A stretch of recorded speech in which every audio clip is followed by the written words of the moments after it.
Hi everyone, welcome to Carmen's Australian Storytime. Today I am reading a book illustrated and written by Quentin Blake. Love these illustrations. And it's called Mrs. Armitage, Queen of the Road. Let's see what the blurb tells us. When the madcap Mrs. Armitage is given a boring old car by her Uncle Cosmo, it soon becomes clear that her driving skills leave a lot to be desired. Will she ever become Queen of the Road? Another outing for the hilarious, eccentric Mrs. Armitage. What I want to know is how this wonderful character, this liability, ever got a driving license. Look both ways first, then grab a copy. Oh, this sounds like it's going to be a good book. She sounds a little bit crazy to me. One morning, Mrs. Armitage came downstairs and found a letter on the mat.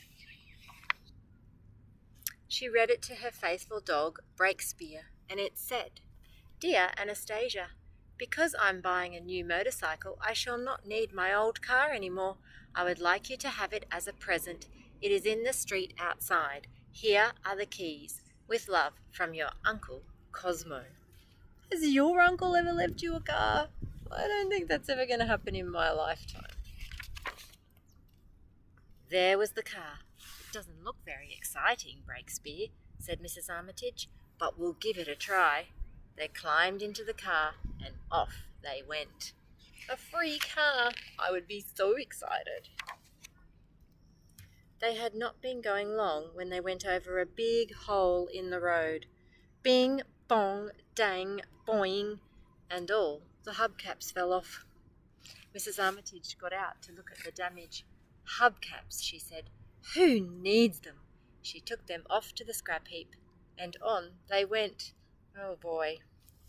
Do you think what I think right now, that maybe I'm going to make a prediction here? Maybe this car's going to fall apart on her, and that's why she got given the car? Let's see if I'm right. But as they were going round the corner by the vinegar works, scrunch, the mudguard was ruined. Mrs. Armitage got out to look at the damage. "Oh, mudguards," she said. "Who needs them?" She took them off to the scrap heap, and on they went. Oh boy, that's two things. They were backing out of the scrapyard when, scrang, the front bumper had caught on an old bedstead. Mrs. Armitage got out to look at the damage. "Bumpers," she said. "Who needs them?" She threw the bumpers onto the scrap heap and drove away. Oh boy. They were on their way past the supermarket when a lorry is an English word for a truck, backed into the street, scrunch, right into the bonnet. Mrs. Armitage got out to look at the damage. "The bonnet," she said. "Who needs it?" I think we do need bonnets. Why do we need bonnets? They hide all the stuff inside for when it's raining.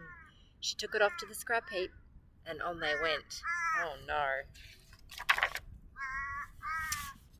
There was quite a traffic jam beside the new building site, where a big crane was moving heavy blocks of concrete. I do not like the sound of this. To and fro it went, to and fro, up and down, when suddenly... Look at it. It looks ridiculous, Mrs. Armitage. Uh-oh. Crunch! Mrs. Armitage got out to look at the damage. "A roof," she said. "Who needs it?" She took it off to the scrap heap, and on they went. Look at all the workers watching. Okay, so now she's got what we call a convertible. "Breakspear," said Mrs. Armitage, "I think it's time for us to get out of this town." They went down a side road into the country. All about them were trees, and the birds were singing. "Breakspear," said Mrs. Armitage, "this is blissful." Look at her car. Dear, oh dear. But the road got bumpier and bumpier. Ba-ding, ba-dong, ba-dang, ba-doing, clunk. All the doors fell off, and the boot as well. Mrs. Armitage got out to look at the damage. "All this stuff, Breakspear," she said. "Who needs it?" She threw it all on the scrap heap. Let's throw it all on the scrap heap and be on our way. I think for safety, you do kind of need doors, right? But at that moment, there was a roar. It was Uncle Cosmo on his new bike. His friends were there too, Gizzy and Lulu, Ferdinando and Smudge. They were out for a day's drive. Oh, look, he looks very happy to see them. Look at all the horns on this bike. How funny. What great illustrations. They all gathered round to look at Mrs. Armitage's machine. Wow, said Gizzy. Wherever did you get it? It's fantastic. We're off to the Crazy Duck Cafe for a game of billiards and a can of banana fizz, said Uncle Cosmo. You must come too. But first have this leather jacket, said Smudge. I've grown too big to wear it. I think so. And you must each have a collar, said Lulu.